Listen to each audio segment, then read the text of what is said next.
Amy. I chose to do my presentation on the history of the kimono. As a teen girl, I actually watched the film Memoirs of a Geisha, which was adapted from the book written by Arthur Gordon, and this started my obsession with the traditional garb and the romanticisation of the geisha and the kimono they wore. Kimono is traditionally linked to Japan. Japan is a country that's made up of 4 main islands: Hokkaido, Honshu, Shikoku and Kyushu, plus many smaller islands. Altogether, in Japan, there is actually 47 islands. It is a country of ancient traditions and actually dates back to prehistoric times. But at the same time, it is known as one of the most technologically and economically advanced in the world. It has a diverse and turbulent ecosystem with at least 60 active volcanoes and many earthquakes a year.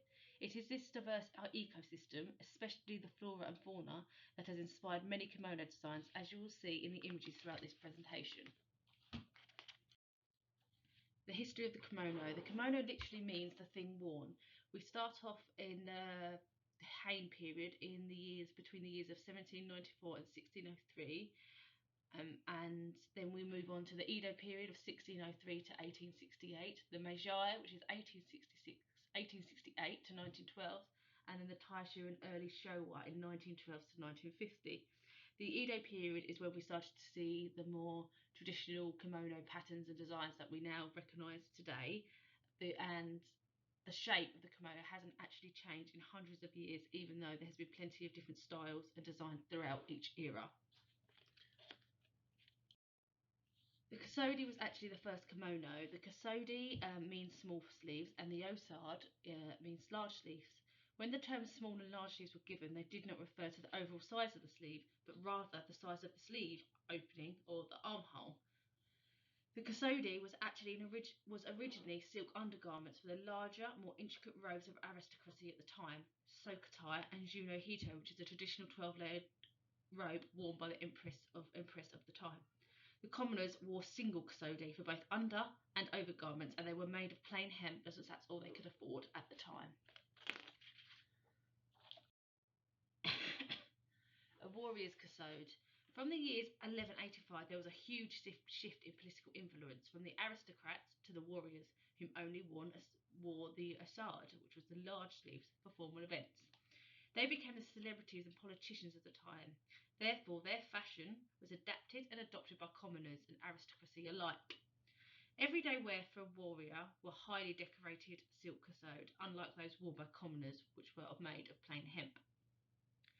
Due to the warriors wearing the kasode daily, the osade and the kasode began shifting into one garment, with the kasodi taking on the larger sleeve lengths of the osade, but keeping the small armhole traditional to the kasode.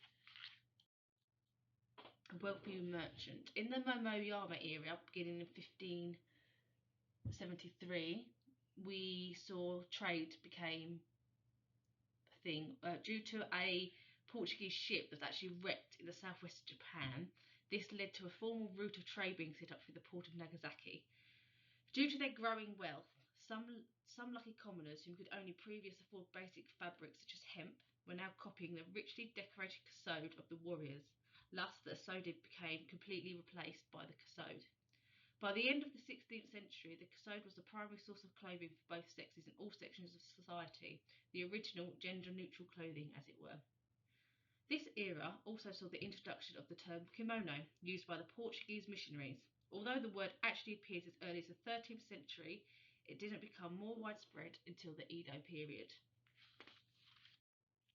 Kasodi and kimono, the characteristics and the differences. Kimono and kasodi are both straight-seamed garments made using 8 pieces of rectangular fabric. They are wrapped from left to right and secured into place using a sash known as an obi. If a person is shorter, the kimono can be adjusted by pulling the kimono up under the obi and securing it into place. As you can see from the 2 photos, a kasodi and kimono are pretty much identical apart from the length of the sleeves. The Edo period, 1603 to 1868. Men's kimono actually barely changed over time. This was due to the fact that they spent most of their time in the public realm and were not at all bothered by being classed as fashionable, whereas women loved the attention of getting new stunning clothing. and as long as they weren't flashing their ankles, they had a lot more freedom, providing they stayed within their own class and status. The samurai and warriors were still stocked top of the social food chain, but with Japan now at peace, they no longer could boast about their stories from the battlefield, choosing instead to wear lavish kimono to distinguish themselves, even though they couldn't afford them due to the fact they were actually paid a fixed wage, so they became indebted to the rich merchants of the time. The merchants were literally rolling in money at this time. They couldn't use it to earn social clout, so instead they spent it on material luxuries such as kimonos and beautiful fabrics, beautiful fans to decorate themselves with. In the Edo period, we also saw the introduction of some new fabrics and new techniques. There were two new fabrics that were actually brought in from China. One was called rinzu, which was similar to the mask, and chiriman, which was a plain weave silk, and they were both used as base fabrics.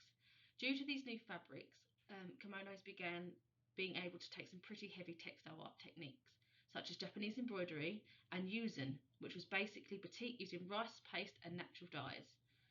Both techniques allowed intricate and more detailed pieces of art to be drawn onto a kimono, meaning they got more exquisite.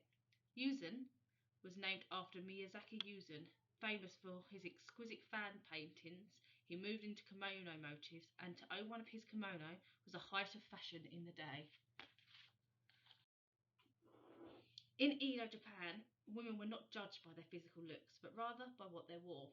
Paintings shown in this period go into detail with the women's dress and clothes, and they don't seem to be that bothered by the details of the face, painting them with the same features or with white faces and cherry red lips.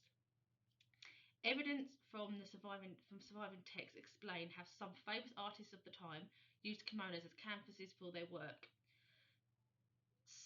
Some of the best trendsetters or influencers of the time were actually prostitutes, or courtesans as they were known. As many of them were infamous, this provided publicity for both the brothel and kimono artists alike. They always wore the most sumptuous and glamorous kimonos of the time.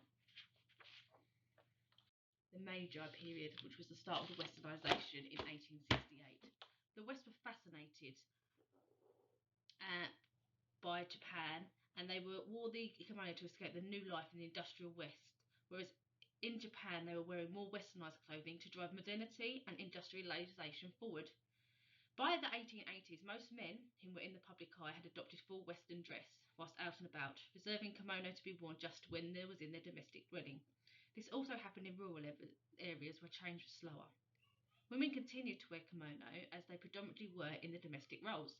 It became known that men who wore westernized garb were the agents of progress, whereas women wearing kimono represented traditional Japanese values and history. The Taisho and early Showa. In 1923, a huge earthquake struck the capital of Japan, Tokyo. It killed over 60,000 people and destroyed many buildings. The Japanese rebuilt buildings in a Western style which were less suited to the kimono-wearing women of the time. During this modernization, a new type of Japanese woman was emerging, the moga, modern woman. These women were seen as the direct opposite of what a good wife and mother should be, which made the government worry that Japan was losing its values and traditions. This was actually a misconstrued image though, as the majority of women still wore traditional kimono, choosing richer colours and patterns to stay fashionable. They also changed their hair and makeup to keep up to date with the Western world.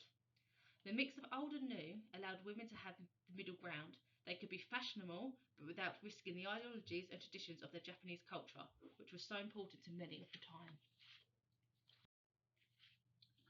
After World War II, though, the kimono went out of favour. Japan struggled with its cultural, social and economic identity. Slaves of Americans occupied the country and irreversibly changed the Japanese way of life. Traditional kimonos became used for special and traditional occasions such as weddings or tea ceremonies, and those in the restaurant or entertainment district, such as geisha, for example. The kimono became a much-loved cultural relic, although it has made a revival in the 21st century, being restyled and adapted to appeal to the younger generations, as shown in this photo taken in 2018 of Tokyo street fashion. Thank you for listening. I hope you found it as interesting as I do.